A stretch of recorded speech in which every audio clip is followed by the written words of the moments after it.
Hello everyone, and welcome back to Munch Media. Today I am once again joined by Ralph. Yo, microphone check, 1, 2, what is this? The 5-foot assassin with the ref-neck business. Hi Ralph. Hey. Hello. We are also joined by Aaron. Music reference. Yep, very good. Oh, and I don't the think reason... mine's as impressive as yours. No, I don't think so either. But the reason that we've had those musical-themed intros is that today we are going to be focusing on the music sector of the media industry. So Ralph and Aaron inputting their themed Jazz, intros. who likes it? Jazz, who likes it? And I like jazz. Who doesn't like a bit of jazz? Good man. Good people. Yeah, If you don't exactly. like jazz, stop listening. Because, oh boy, you're not going to have fun. Apparently there's going to be a lot of jazz, and if you don't like jazz, it's over for you. I'm sorry. Over for you. I've got it on a Smooth shirt. jazz. If you don't like jazz, it's over for you. I'd buy it. Anyway, But anyway, yeah, what are we Yeah. actually going to talk about this week? so would you like to open it, Ralph? I know you've got something interesting to talk about. I think it would be a good way to start. It's quite Yeah, new. cool. Yeah, Yeah, of go for course. So, have any of you ever heard of something called Mew gloves? No. I actually haven't. Until you mentioned it, I've never heard of Mimu gloves. Cool. So Mew gloves are this kind of new and pretty cool instrument that combines sound design, performance, musical talent, songwriting, production, combines absolutely everything. And the way it does this is quite interesting. They're essentially MIDI controllers, and with MIDI controllers, you choose samples or sounds that you have recorded on a computer, and with a keyboard, you can play those sounds to whatever note you want. So that's what a MIDI keyboard is. Okay.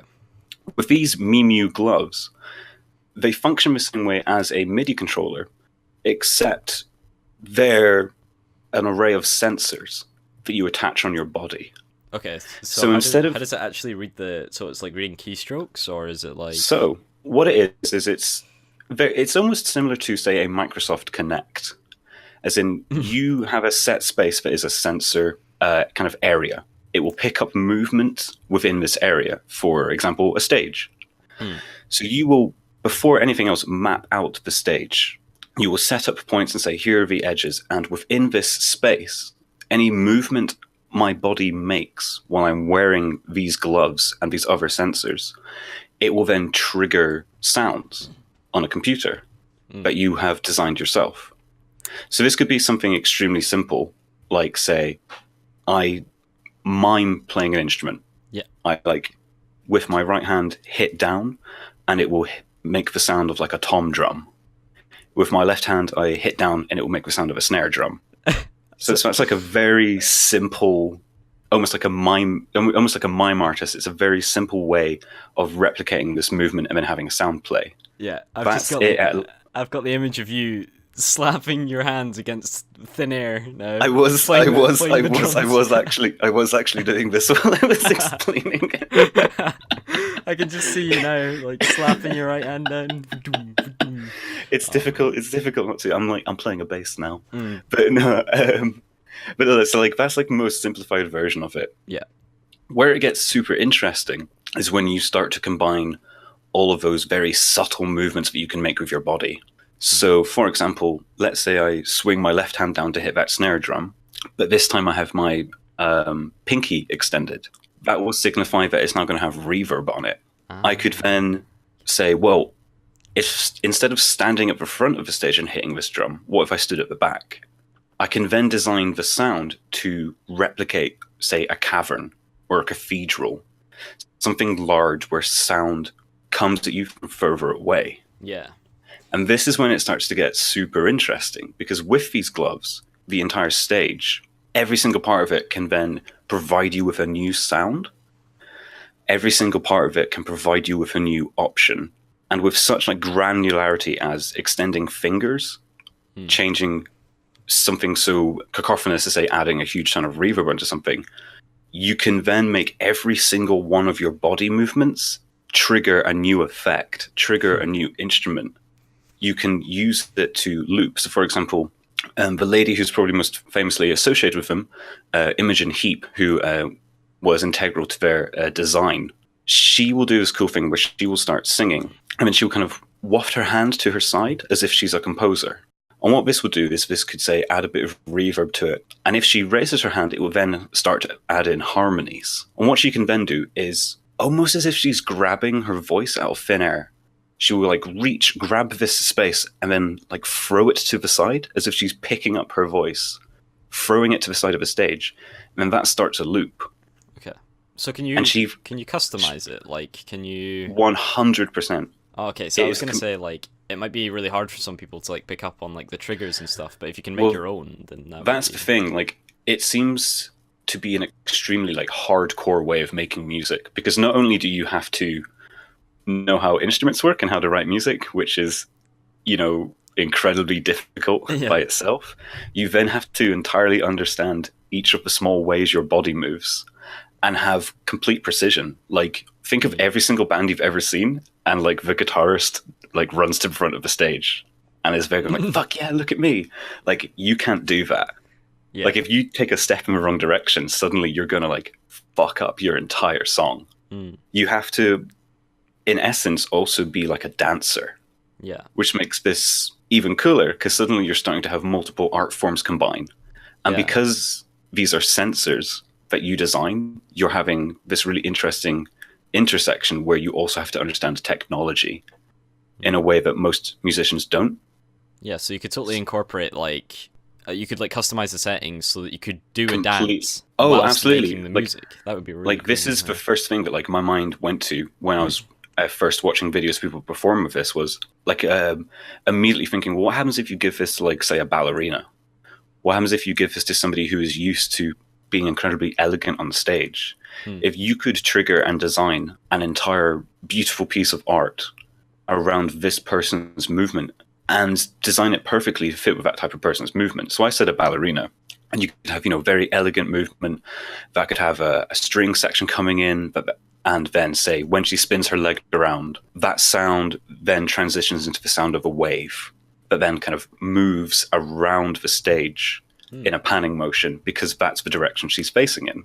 And then on top of that, you start to think, well, if this can be used for art and performance, it can also be used for like an amazing therapeutic tool. It's something that's quite common with therapy for children and adults who, say, have some kind of issue where their body might not be able to move the way it's meant to, or they might not be able to focus the way they're meant to. For them, music is an amazing therapeutic thing. If you can then provide somebody who, say, can't move properly with sensors, but then allow them to make music with their limited move set, that could open up like a really joyous thing for them. Yeah, definitely. So you're starting to see this huge, wide-reaching set of possibilities for something that I genuinely think is a really interesting indication of where music is going to go. Yeah.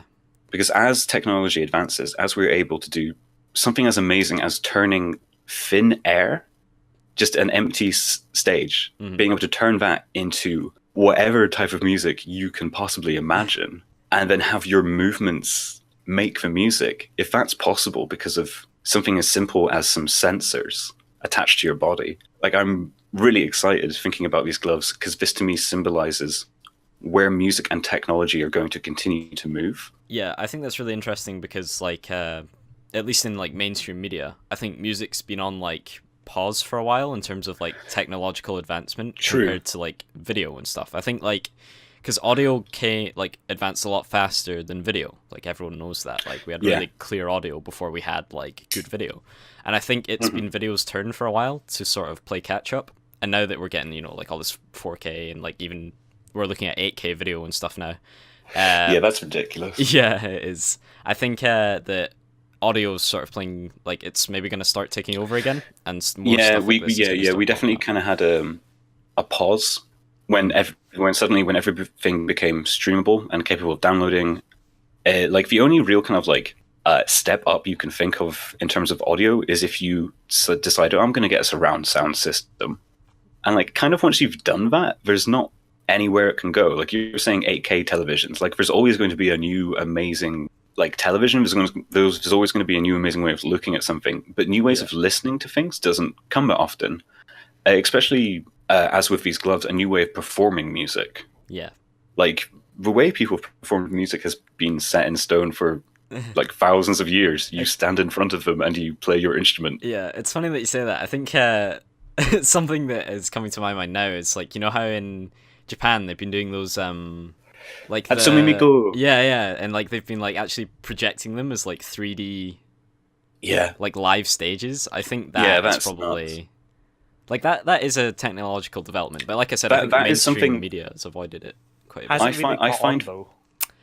Has In it come Japan, on? yeah, Japan. 100%. No, Hatsune Miku had a worldwide tour not that long ago, and Really? yeah, Yeah, you that's had like massive sellout gigs all over like America, where you had 50,000 people turning up to see her in, I think it was Los Angeles. Yeah, It's like, you know, in the grand scheme of like American concerts, that's not a huge number, but it's still a number that you look at and say, okay, that's got an audience, that's got people interested. yeah. But one thing I will say as a musician, I'm very scared that robots are going to take my job. I don't think that'll ever happen. I think that they will become. Well, I think they're going to be a thing, but I don't think They're already you'll here. ever lose actual performers. I think that's like Yo, I think Joe, it's kinda like crazy. Joe, like look at me and compare me to like a beautiful Japanese anime girl. Like, hey, who's gonna hire me? Well, I know you say that, but I mean, like, you could technically take like I don't know K-pop and like say they're like the real life versions of those, like genetically. Yeah, that's true. That's true. It's funny because like obviously like Hatsune Miku is like programmed and stuff. You could technically say like these idols are as well because obviously they're taken in at such a young age and Oh, that's raised true, yeah. to be quote unquote perfect like performers. So Yeah, it's it's- weird that you- Asia's like they're going for the perfection sort of side of performing. And they've always been like Korea especially have been like technologically advanced and stuff. So yeah, I think No, it's, absolutely. Like the whole like manufactured music over there. I hate like the term manufacturer sounds like we're putting it down Yeah. a bit. Like it is very good music. It's extremely well made. Yeah. But it is this vast industry, and yeah, you'll have these kind of monolithic corporations who run this entire industry. I imagine it's quite difficult for say like a smaller group to break in with that. yeah. You obviously know like a lot more about this than I do. Like, do you know anyone who's capable of doing that? Yeah. Dream Perfect Regime. Who are they? They're one of my favorite sort of like music company at the moment. They're an independent company. Very, very small, like literally like 4 or 5 guys. And basically, I think they're going to expand and like get more artists. I'm not really sure what they're going to do with video. So basically, what they are is like an independent like music production and video company, and Okay. they've got a director who's like does the editing as well, and he's like a really really cool dude, and it has really fresh ideas, and actually Okay. used to be a K-pop idol, which is like really interesting. Cause, Oh, cool. So he's now like turned to like growing talent, Yeah, essentially. Okay, that's cool. yeah. Basically, something went wrong with this company, and they got disbanded. And he's gone on to make music videos, which is like not very common for that sort of thing. So like I think that's really cool, and he's really really talented and has cool ideas.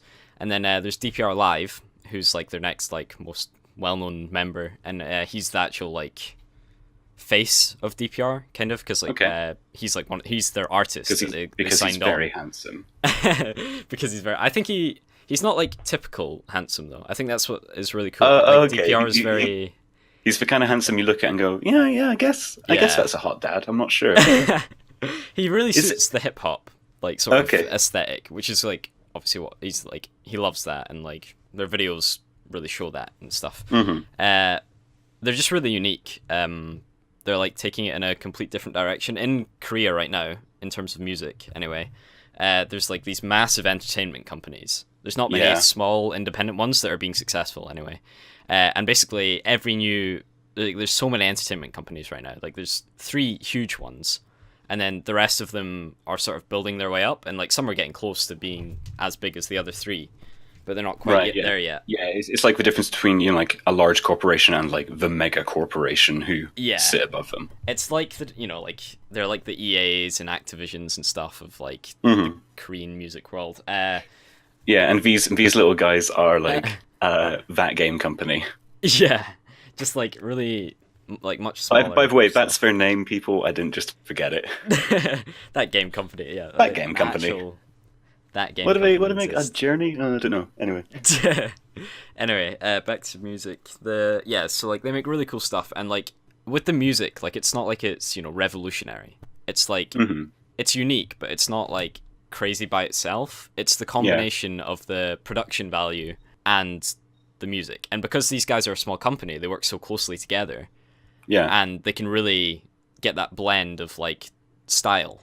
So like the music videos always perfectly suit the song. Oh, and, like, okay, the I get you. ideas, Yeah. And because the collaboration plays a huge part. Yeah, definitely. And because the guy directs and edits, he completely merges the two. And I think that's like a really important thing, because a lot of people say like, oh, the director should always be thinking of the edit when filming. And if you're directing and editing, I mean, you're thinking for yourself. So like, yeah, that's true. Yeah, it's completely streamlined. Yeah, all the shots are perfectly set up for that. And like, I think obviously with like huge projects, like this sort of thing isn't possible. But music videos are just like that perfect length, where like you can have a small team create a big production. Oh yeah, that's totally true. Yeah. Like, I mean, especially since camera equipment is getting so much cheaper, editing software is getting so much cheaper, and then with music videos, you always have way more leeway to be adventurous. Yeah. Like if you look at visual design, if you look at special effects, and especially with like digital cameras, a lot of that stuff really made its ground. It really like solidified itself within like the MTV generation. It managed to bring in all of these cool new ideas, be incredibly inventive, show off huge amounts of style, bring in new ideas, and do it in a way that is ultimately quite risk-free. Because like you can make a music video and make it look like really weird, or like it could turn out to be kind of shit, but ultimately it doesn't matter. If you make like a 2-hour long film that has all of these experimental effects in it, or these or like a style that doesn't gel with the audience, that rubs them the wrong way. If you have like a 2-minute video, a 3-minute video, you can focus on that style, hold it for a short enough amount of time, but it won't grate on whoever's watching. Yeah, and I love that about music videos, and that's definitely like what interests me about them, like the sort of like freedom of creativity, and yeah, like you said, style. Style's a huge part of it, and obviously that ties in with the style of the music, which is like really important, obviously. Would you say it's like a very kind of Asian thing? It's like a very Asian style, like you can look at it and immediately know it's from that place and that culture, or is it more like a universal thing? It's a universal thing, I think. It's just it's literally like aesthetic, basically. Like their main thing is like like one of their the things they're most well known for is their like silhouette sunset shots. So basically like they set up this perfect silhouette of DPR Live with like an amazing beautiful sunset in the background, and it is just amazing every time. Like, and like the different locations they go to, like just so recently it's like a running theme. Yeah, a running theme. Cool. In their videos, and like recently they were at Greece and Santorini, and like it's such a beautiful video. Like, but they also did one in like London recently, which was more of like, it wasn't even like a really planned production, and it was one of their best videos because it was so. It's funny because like they even said in like the description of the video, and this is like why I love them. They literally just did it for fun. Like they were in London for a tour, and they were like let's just film a music video for like one of your new songs. Like it wasn't planned, like specific, like properly planned anyway. And it turned out to be one of their best videos because it was just really, like you could tell that it wasn't perfectly planned. And it was you can tell that they're having fun with it. Yeah, it was like so cool. Like if you can tell that it's like a group of really good, talented friends just making something for the hell of it, like that does create an atmosphere. Yeah, you can as an audience member pick up on that and see that these are people messing around, especially if they're as you're saying, like so creative. Yeah, there's something really joyous about watching creative people just have fun and do whatever. Yeah, definitely. Like no matter what art form it is, you can immediately tell like the difference between those 5 guys doing that than if they had, say, been part of one of those bigger corporations, had been on a very strictly planned, tightly controlled world tour. Yeah. Like Hatsune Miku would have had to stop off and have like 58 days and like 200 staff, and it had all been like rigorously planned, and no one could have seen it happening, and it would have been a huge surprise. Yeah. Whereas this sounds like it's just some mates who get to go out and make fucking cool music videos. Just turned off in London and we're like, oh, let's just film because it looks cool here. Man. Let's film some of the architecture. Yeah, it's like the dream. It kind of is. Man, I should join a really kick-ass band and tour the world. It does make you want to do that. Yeah, it kind of does. A small detail that they do that I have to praise, because like, I mean, I wasn't that big on like bitrate and like 4K or whatever like before I started like really getting into like the media industry and stuff, but like, man, I just respect when people upload in 4K to YouTube now. Like, it's been around for a while, and I don't understand why they don't at this point, because like they all use 4K cameras. Like, that's just... I mean, to be honest with you, like a lot of that has to do with like not many people have 4K televisions. I There understand, but... are a lot, but like the market yeah hasn't been totally saturated with them yet. But I think the bigger issue is like streaming bandwidth. You know? Yeah, I get like that, imagine how many people think... can't play a Netflix video at HD. Yeah, but I think Netflix is different because there's no quality option on Netflix. Like on YouTube, the whole point is that it will, you can choose the best version for you. Full control, and I mean, if you've not changed it anyway, you'll be on auto, so it'll never just put you on 4K. Yeah, that's true. Give your audience complete choice of how they want to view it. I just find that crazy. I mean, obviously, like render times and stuff, but when you're looking at a music video, like those would be fucking nuts for a full 4K video. For sure. I'm swearing a lot this episode. I'm very sorry. Swearing's fine, Ralph. Yeah. Bollocks. Oh, Aaron is here. I think we'll move on to Aaron. I had a couple more things I wanted to cover, but we can maybe come back to those later. So, Aaron, if you want to tell us about your music news. So, music in general isn't my forte, and my tastes are very eclectic and all over the place, very much. However, music in video games is it's probably 90% of what I listen to, and I can actually talk about it. So yeah. Anyway, I want to say that that's interesting because, like, I don't know. Obviously, like, I play a lot of video games, but I never like I appreciate music when I really notice it, but like I never look out for it. So it'll be interesting to like, hear you talk about it. So. A lot of game soundtracks generally go unnoticed, but there's a game called, I'm just bringing this up as an example, Xenoblade Chronicles. I've always wanted to play it. It's so good. The soundtrack is like something out of like a blockbuster movie. It's absolutely beautiful, and there's so much quality music in that game. It's a bit of a shame. It's for years and years and years it went pretty much unnoticed, and I believe it undersold as well.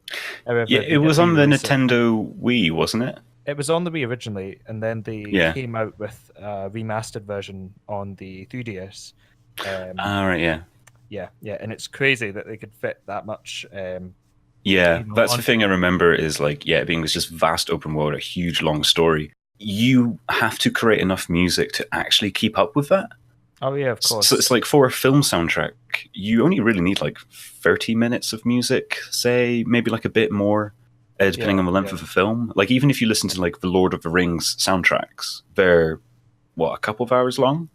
And like that's obviously still a lot of music. But if you have a video game where you could be in it for 80, 90 hours, you have to like double the amount of music you make. You have to triple like the number of themes, callbacks. Like it's extremely difficult to make music for a game of that size. A lot of the stuff, in particular, I think it's just the battle music is recycled. It is used in a lot of places. It acts as like an emotional trigger. Like if you have a similar battle theme song come up over and over again, the same way you would have a sound effect, it lets the player know this is the situation you were in.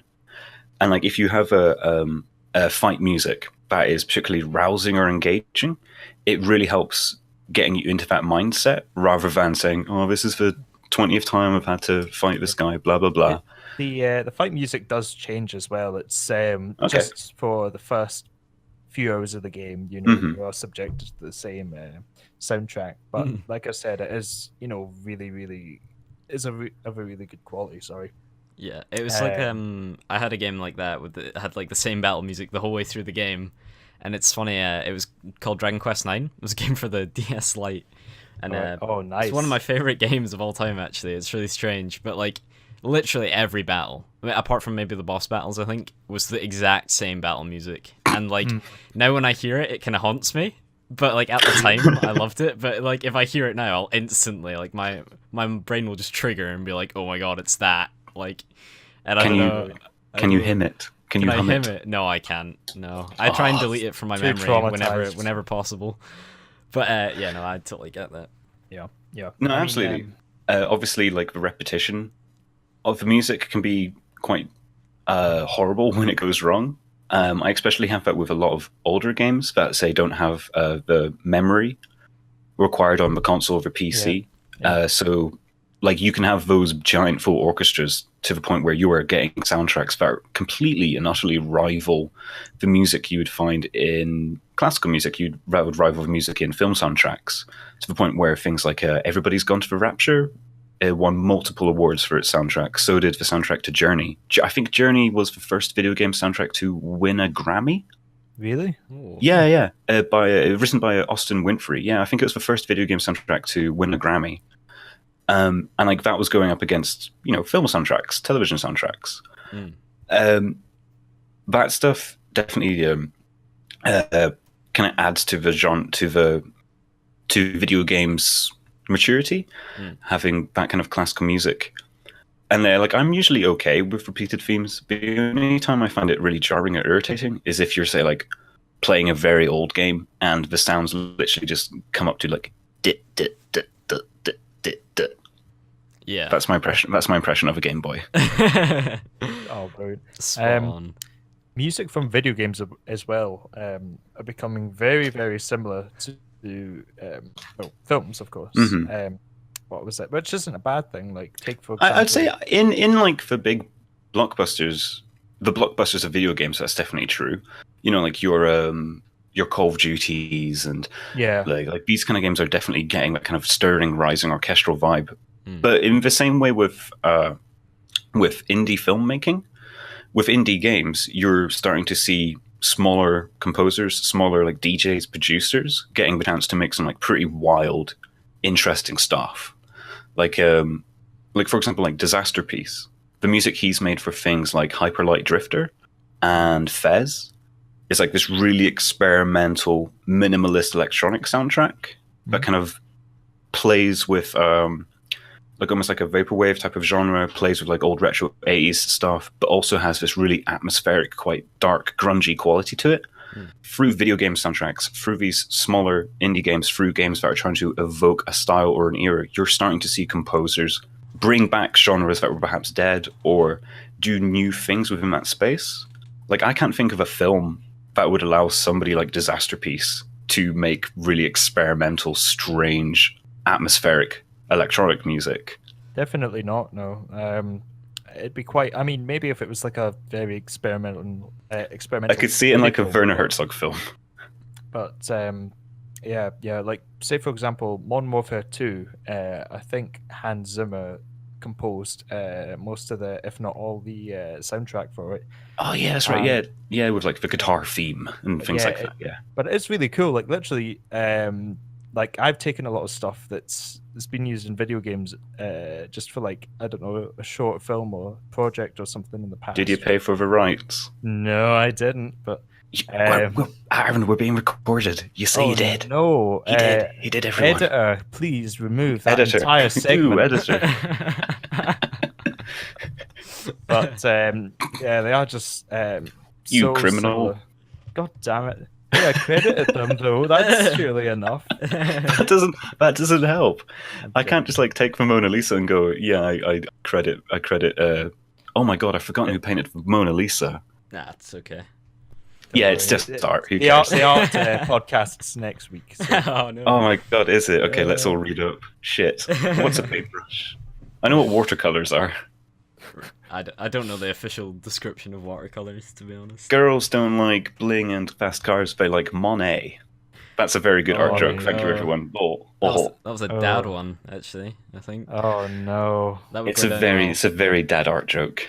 Go down well on Back at quiz it night. again. Quiz night, my Yeah. dad quiz night. Your dad's quiz night, yeah. I would quite like to go to a pub quiz that's just all about dad stuff. Oh, that would be It great. would just be a night of terrible jokes and Like, what's the name of Thin Lizzy's first #1 album recorded in 1975? Now Who's your moving favourite on to the person on top DIY here? section. Ooh. oh DIY. Is this a wrench or is it a sprocket? Who knows? Yeah. I think that's for the beginning dads, like the dads of like 20 and 30. Oh, it's like it's not really a pub quiz. It's like a crash course they all have to attend. And he's like, oh man, I have to get a beer belly. I have to start going bald. Damn Fuck. it. Anyway, Oh, I'm this is gonna not have to music start driving a related. sedan. Oh yeah, no. Oh Yeah. yeah, sorry. This should move on. That's great. What were we talking Dad's about just again? This is Music? Dads. gonna happen a lot, I think. Dads and video games. It's too easy to talk about dads. They're too Dads and interesting. music, though. It's because they're universally loved. Yeah, it's true. Oh, Something I wanted to talk about whilst you guys were talking about that actually made me think about it. It was like I remember watching this video once. Actually, sorry. Oh, I just completely remembered. Sorry, I know this is like quite rude jumping in. no, it's all good. Go for it. So you know how like vinyl sales made a comeback? Yeah. Right. Turns out the reason that they're like still going strong isn't because, as we originally thought, like indie music was kind of propelling it. It's actually dads. It's actually like dads buying like old Thin Lizzy albums. Really? And yeah, like Led Zeppelin is selling huge amounts on vinyl now. Do you think Like that, it's not young people. It's dads. It's dads remembering when we were young. Do you think they're all getting like the new record players for their birthdays and Christmas and stuff? Yeah. They're getting like turntables. Like, Dad, Yeah. come on! Like, this is what everyone listens to. He's like, where's my old gramophone? What I was going to move on to before I forget was Mhm. I was watching this video once about the Marvel soundtracks, and obviously they've been quite Oh, is this controversial. Every Frame a Painting? I think so, yeah. Yeah, I yeah, can't that's- remember yeah, the that's a video great too video. well. If you Yeah, it's wanna about how pitch all in. the soundtracks kind of blur into each other, Yeah, and and like no one can sing them. Yeah, Yeah, because that's like, they Every weren't Frame a memorable Painting. at all. Yeah. It was a really cool video. Yeah, go check out Every Frame of Painting's video Yeah, on the Marvel soundtrack. Every Frame a Painting has sadly finished. Like last week, they announced that they were going to stop putting out video essays on YouTube, but they're leaving everything up there. So yeah, if you have even the slightest interest in film, go and watch Every Frame a Painting. Like really elegantly put, very insightful video essays on all sorts of different parts of cinema. Yeah, definitely worth checking out while they're still there. Yeah, It's just two guys as well. It's really impressive. yeah, it's their videos are really like well made, and that video Very was well made. really interesting because like I don't know, with the Marvel films, like I totally like I was going to see them, I loved them, and then like over time I just stopped. And like I think with like a lot of things, if I stop doing it, I'll like always go back to it, or I'll remember it and be like, oh, I forgot that I stopped doing that. But with Marvel, I've had no urge whatsoever to be like, oh, I need Marvel back in my life, sort of thing. They're Yeah. talking about the Marvel thing, that Every Frame a Painting. It did actually remind me of something that really makes video game soundtracks quite different from film and television. So the point they were bringing up in that video is that a lot of the Marvel soundtrack films, the Marvel soundtracks, not just Marvel, but a lot of Hollywood soundtracks, all start to sound quite similar. And the reason for them to all sound quite similar is that when you are editing a film, it's very good to do it to music. So you can pace the film properly, you can cut on the beats, you can judge the emotion of a piece quite easily. So what that means is that editors will listen to another film's soundtrack while they edit. So when it comes time for the actual soundtrack to get put in, a lot of the time it doesn't fit. It doesn't gel with what's been put in front of you. Yeah. So composers start to get asked to essentially copy each other. And in Every Frame a Painting, they did show multiple films side by side that had music that was just ripped from one another, just Yeah. completely identical. Like maybe instead of the theme being played on a piano, it was played on a violin. So And because of that there are, like, editing, legal problems there. well, you change it just enough. There have Yeah. been some suings, there have been some rumblings, but if you change it just enough, Yeah. it tends to be okay, especially if they're both films made by the same studio. Yeah, like Marvel. Yeah, they don't want to sell them, they don't want to sue themselves. Like, Yeah, that would be kind of dumb. But the thing about the video game soundtracks is they don't have that problem because you don't have the editing process. Yeah. You don't have, a series of scenes, a series of moments. Yeah, but then again, there's tie other up to the problems that could crop up. Like You do have a similar problem where if you listen to a similar type of music over again. Yeah. Like imagine the same, like say for example, you're in an area and the same piece is being played over and over again. Then there's a whole new ballpark to consider. I mean, like say for example, it could get really competitive, might not even fit in with the area. I mean, I suppose that's kind of similar to music. Music and films. However, with video games, where I don't know, you play something like Skyrim and you're in the same area for like maybe like 2 or 3 hours. I think that's why you start to see a lot of procedurally generated tracks coming in. It's like Really? Probably the best example of this is No Man's Sky, which is a game that's quite divisive and all that kind of stuff, but its soundtrack is procedural. So the entire band recorded that soundtrack, recorded each of the tracks for it. But then what happens is the game, almost like a director, will pick and choose bits and pieces of the music to bring in and to intersect. It's like if you play that video game, the soundtrack is very unrecognizable from what it is when you listen to the album, because it takes a drum track, it takes a piano piece, and it merges them and almost remixes them as it goes on. It's quite interesting. So it's really cool, and like what it means is that you don't have that issue of repetition. It's like the game will judge like, you've been on this planet X amount of times, you've been in this area X amount of times. I'm going to change this for you. I'm going to put a new mood in. So instead of having, say, this kind of like electric guitar that's quite broody and moody, it will say, okay, I'm going to bring in a synth that's like quite fast paced, that's quite kinetic, and that might spur you to leave this area or to go and try something else. Sounds like it can save a lot of money as well. However, if totally. You have variety, like if you can pick and choose, it's like you'd take the stems of the music and remix it as you went along. Like if they were trying to record each and every single part of that as a traditional soundtrack, I mean, like you'd have to have like 20, 30 different versions of each song, which is just insane. This way, by remixing on the fly, you can cut down on all that time and still keep things feeling quite fresh and interesting. One day I'm going to be like, I'm going to make music, and then my computer's going to go, nah, son, I got this. And it's just going to remix everything in front of me. And I'm going to be like, oh no, it just ordered a projector as well and a hologram. I'm fucked. You think that'll happen in our lifetime, like the full automation? Oh man, it's hard. Industry. It's hard to judge that sort of stuff because, like, I mean, like the amount we've progressed in, like 10 years or something. Like it's hard to, and like obviously the more we progress, it'll either get faster or slower because we'll either hit a wall and it'll be like, oh, okay, like we need to find something new, or we'll just keep developing new technology that develops more new technology, which will increase the speed. So it's hard to tell. Like, I don't know. I definitely think we're going to see it. Like, I mean, you already have, like, just with holograms, you already have the ability to bring back dead singers and make them perform, which, like, is by itself... Yeah, like Michael Jackson and, like, Tupac and all that stuff, like, which is, like, a bit, I don't know, a bit creepy, I find. Yeah. Like bringing back dead ghosts. It has and, an like, audience, though. People will pay to see Michael Jackson. Oh, they'll pay loads dead. for that. That's because people are weird and idiots. Not necessarily. I mean, they might be like, oh, cool, it's Michael Jackson. I never got to experience him in my lifetime. Want to go to this awesome concert, But I think it's a ghost. It's good, though. I think it's good because, like, I People mean, will like, pay money for it. It's good for the artist as well because, like, surely you'd want your music to live on. It's like when you create stuff, true. you're like, oh, like my work might last for so long, but then people forget about it. I think this sort of people want to keeps leave behind a legacy. Yeah, I think it's like a it is a quite literal like, immortalization of them. Yeah. Like, here is my body, here is my spirit. It's kind of It is like, very much, yeah. I don't want to digress too much, but it's kind of like using CGI dead actors in films. Like, take for example, Peter Sellers, wasn't it? Yeah, no, Peter Sellers is Pink Panther. Peter Sellers, sorry, fucking hell.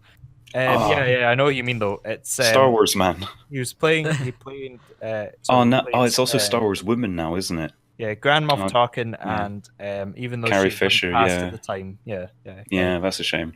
And of course, there was a huge ethical uproar about that. People were like, "Oh, that you can't do that," and there were a lot of people worrying about that being implemented in what was Well, it? you now It's- have oh, a is it you, you nine? now have a situation where actors, and I think this has happened in the music industry. You now have performers not only copywriting their music, not only copywriting their films, but copywriting their image. So you have a situation where, say, Brad Pitt signs up to do a studio film. In his contract, there's going to be a little bit that says, "I own my face." Huh.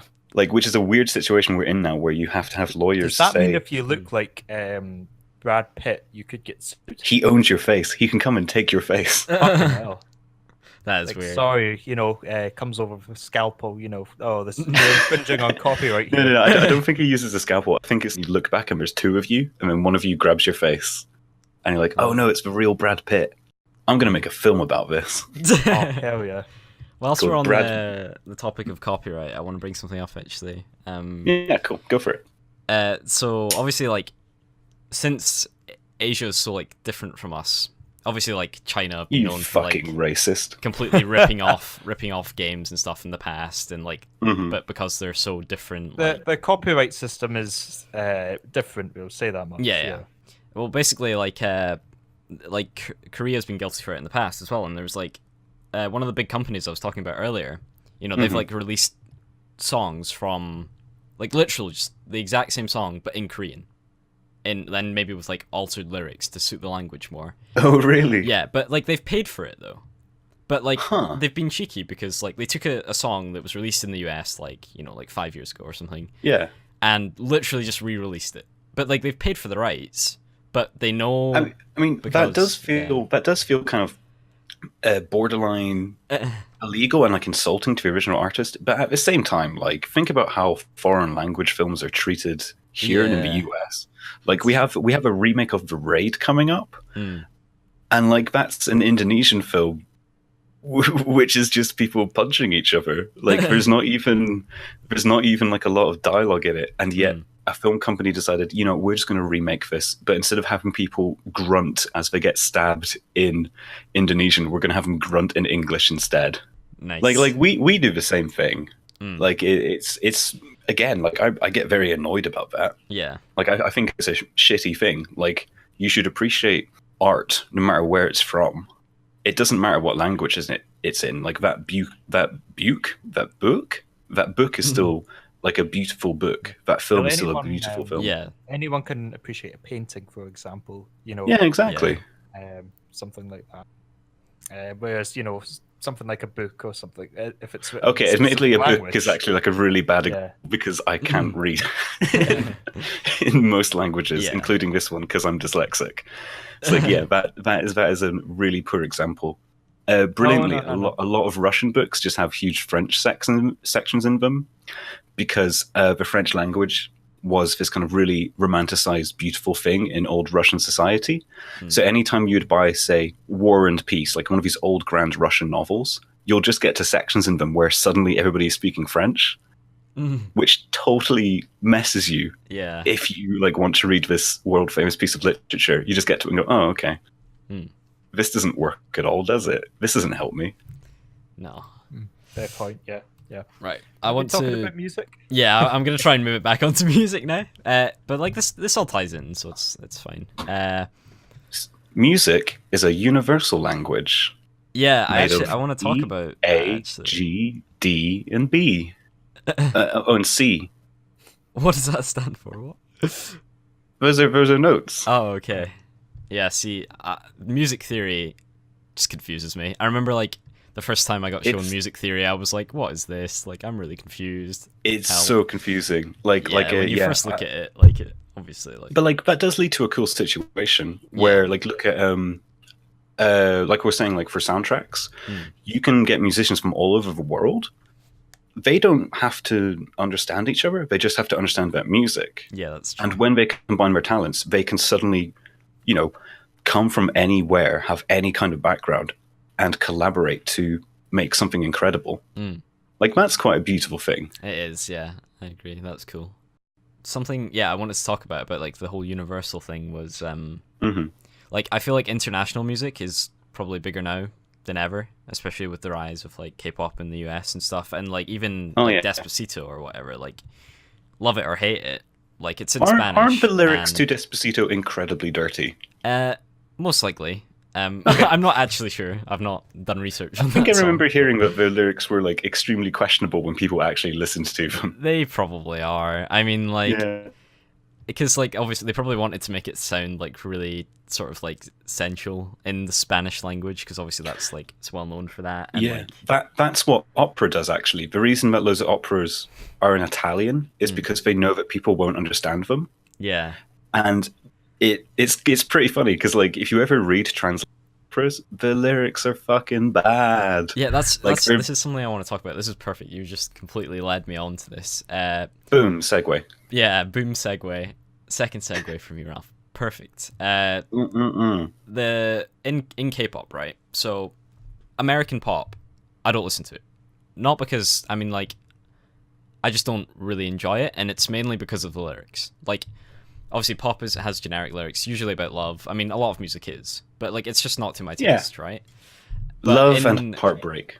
yeah, when you're listening to music in a different language, like you can't tell if the lyrics are really bad or not.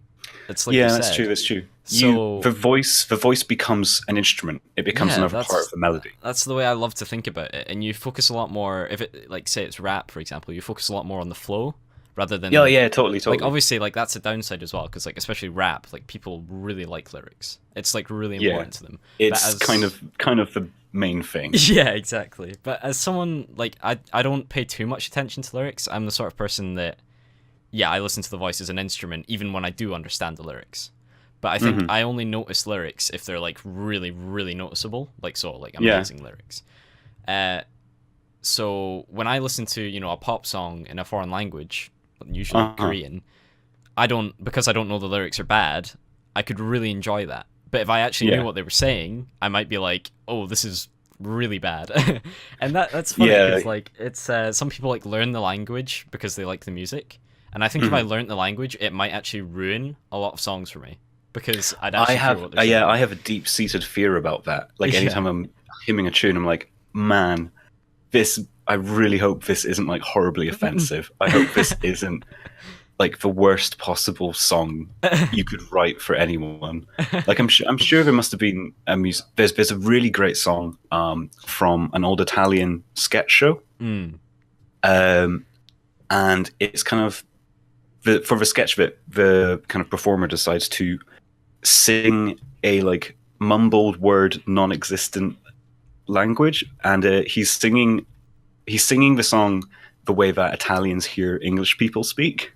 Okay. And it's just like this total nonsense rambling, but like the first time you listen to it, you're just like, oh man, really beautiful, and it's like it has great harmonies, and it's just a man kind of going just like pretending to be this like Bob Dylan type character. Yeah. It's funny that you say that like he mumbled in the way like they hear English people. I was thinking that the other day, like, because obviously we always know like we always make fun. English people always make fun of other people like their English accent, for example.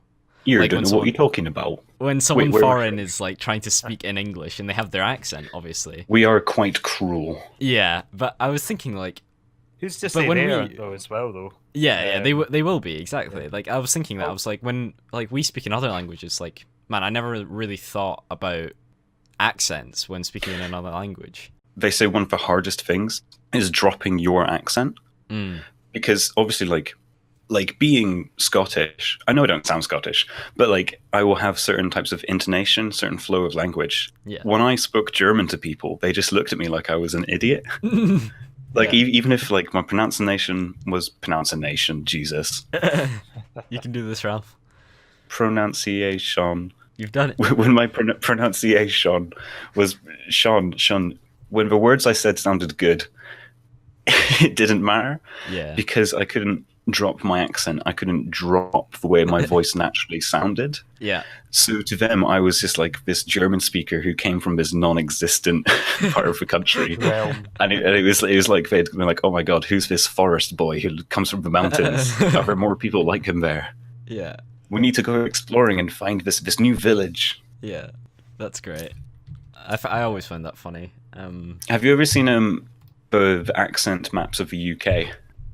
Oh yeah, I Uh, have actually. Yeah, like, yeah, they're yeah. they're amazing. Where like every single area is broken up to your accent rather than geographically as a normal map would be, Mm. and it's from like the south of England all the way up to Scotland. It's just this mismatch of like dot dot dot dot dot dot dot dot. There are hundreds of barriers, hundreds of these tiny places, and you Yeah. get to Scotland and it's just like Scottish, and then there's this tiny circle and it just says Glasgow. And then it carries on up. Yeah, it's there's loads of like meme maps like that now that like Mhm. say countries and like their stereotypes and stuff, and it's pretty funny. Like, I don't know, I love stuff like that. I know a lot of people get offended by stereotypes and stuff, but I think that's hilarious most As of long the as time. it's done in good taste. Yeah, you're yeah, not good acting taste. Yeah, like there's a cool. difference between like a jovial stereotype that's kind of poking fun and actually being quite offensive. Yeah, Yeah, definitely. yeah. Like, it's always funny to say upper class people are posh pricks who go fosh hunting. That's always fun. That's always a fun thing to think about. Is that what you think about when you're bored, Ralph? When you're bored, Yeah, and you're kind- daydreaming. Yeah, and I'm just sitting here going, man, the barricades. let's burn down the Winter Palace. Right. So I think we've been talking quite a while, so I think this will probably be our last topic. I really wanted to talk about themed music, because obviously it's Christmas time. Christmas is coming up Yay. Oh yeah. a lot faster than it feels. Yeah. So, and I want to talk about how, like, obviously, like, there's some people that just, are literally, like, known for their Christmas songs, and every year they get played, and they make Michael lots of money. Bublé. Michael Bublé, Mariah Carey, you name it. Like, Slade. Slade. Would Wham Man, it's like come crazy. under that umbrella? Yeah, I'd say so. Like, I mean, but they're about, but, like, They're yeah, obviously. tasteful. Jesus Christ. Santa Claus. Yeah. Like, Coca-Cola. But anyway, they're not music. Oh, so okay. Yeah, okay, good. Okay, I was very confused. Yeah, What you yeah. just I didn't realize there was Yeah. a cocaine Christmas song. Uh, I guess there's lots of white powder. yeah, maybe you've not looked hard. The whole White Christmas song, that's Mm. it's just a play on words, Ralph. It's a different kind of White Christmas, Anyway. Excuse me, guys. I have I'm winking, by the way. A Christmas party to go to. Wink. Oh, is it Wink. going to be a white Christmas party? Wink. Yeah, it is. Wink. Santa's going down. Racist. Santa's going down the chimney, if you know what I mean. Oh. Oh man. Do you guys have a favorite Christmas song, by the way? Oh, Ooh. I don't know. That's a tough question. Do you mean That like one Christmas- like a Christmas pop song or like no, just like a Christmas song that you'd listen to get into the spirit of like, hey, it's December, I'm gonna, You know what? Great time.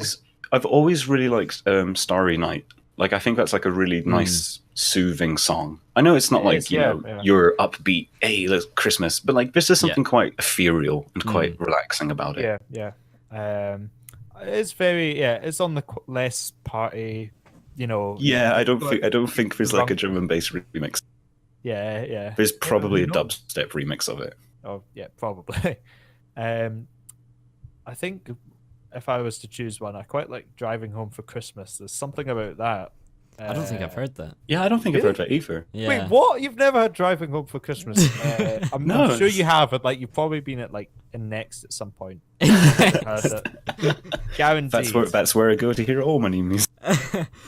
That's fair though, because like I mean, if you're gonna hear Christmas songs without consent, Oh, it's gonna be in a shop. Yeah, it's gonna be fairs in shops. It's gonna be everywhere. Man, what's I that? think that's why I don't like Christmas songs is because it gets to the point where they are everywhere, and like loads of them are really good songs, but yeah, like turn it down a bit. commercialism. Yeah, I think there's. Do you know what? I always think of this one. I'm not like too into Christmas songs, to be quite honest with you, but like I think this year is probably the most festive I've ever felt. So Aw. I might give a funny. few songs a bash, but we'll see. Anyway, Aw, that's cute. anyway, in Tesco, I remember when I was younger, I heard the Westlife song about angels. And I can't even remember what it's called. I barely remember how it sounds. But for some reason, I have this really distinct memory of being like 8 or something in Tesco and hearing this song. And it's such a weird memory, but it's always been with me. And I think it always will be. And it's really, I think I have a tendency to do that, to have these really small, insignificant memories and like just have a really brief moment of like, I remember everything that happened.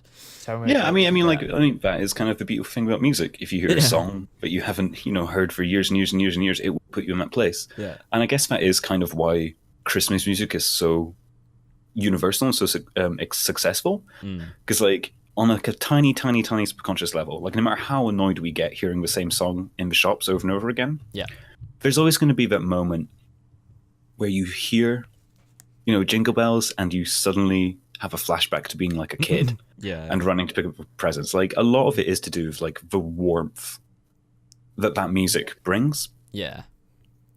I think especially like around this time of year, like it is atmosphere and it does just put you in that mindset.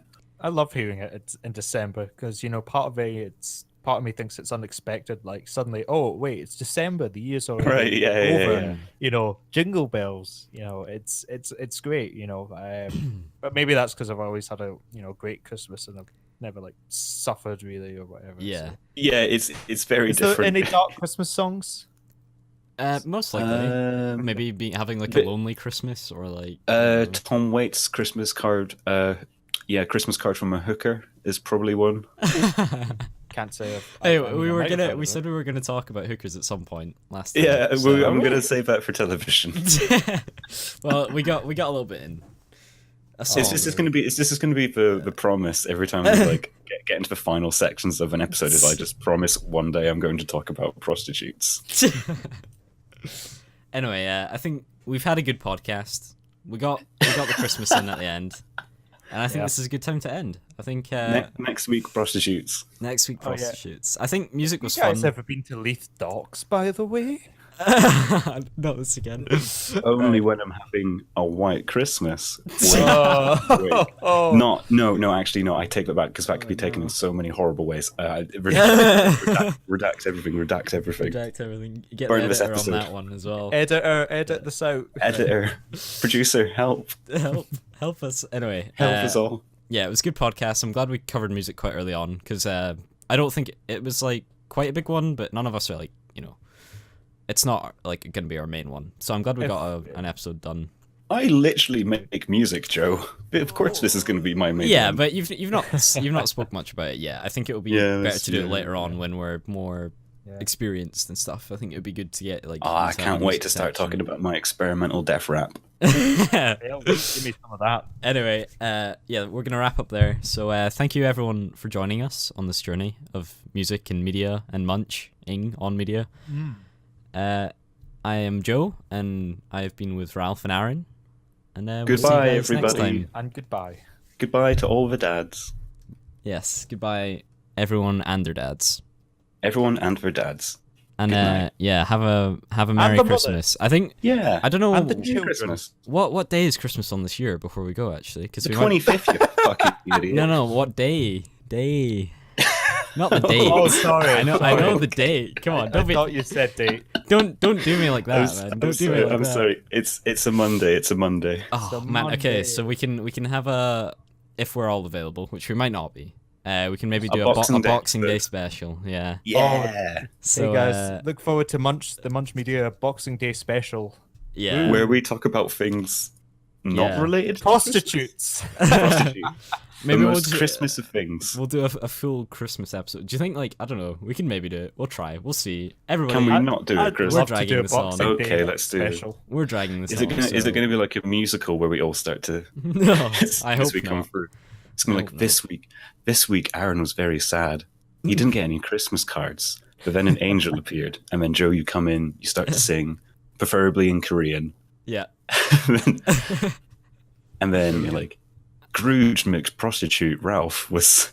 Oh my god.